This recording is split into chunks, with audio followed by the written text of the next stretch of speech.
মাস দুয়েক আগেও পাকিস্তান টি-20 দলের অধিনায়ক ছিলেন শাহিন শাহ আফ্রিদি।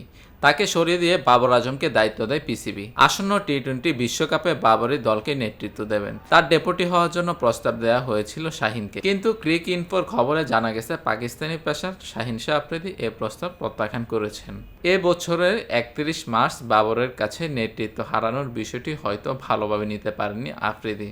খোলাখুলি কিছু না বললেও দিন কয়েক পর ইনস্টাগ্রামে একটি ভিডিও স্টোরি শেয়ার করে খুব উগরে দেন তিনি। সেই স্টোরিতে লেখা ছিল, কখনই আমাকে এমন অবস্থায় ফেলবেন না যেখান থেকে দেখাতে হবে যে আমি কতটা নিষ্ঠুর ও বেপরোয়া। আমার ধৈর্য পরীক্ষা করবেন না। ক্রিক ইনফো বলছে, নেতৃত্ব থেকে সরিয়ে দেওয়া আফ্রিদিকে আবার সহ অধিনায়ক হওয়ার প্রস্তাব দিয়েছিল পিসিবি। টি-20 বিশ্বকাপে তাকে দায়িত্ব নিতে বলা হয়েছিল। আর পাকিস্তানের ঘোষিত বিশ্বকাপ দলে কেউ সহ অধিনায়ক নেই, অর্থাৎ অন্য কাউকে সেই দায়িত্ব দেয়নি বোর্ড।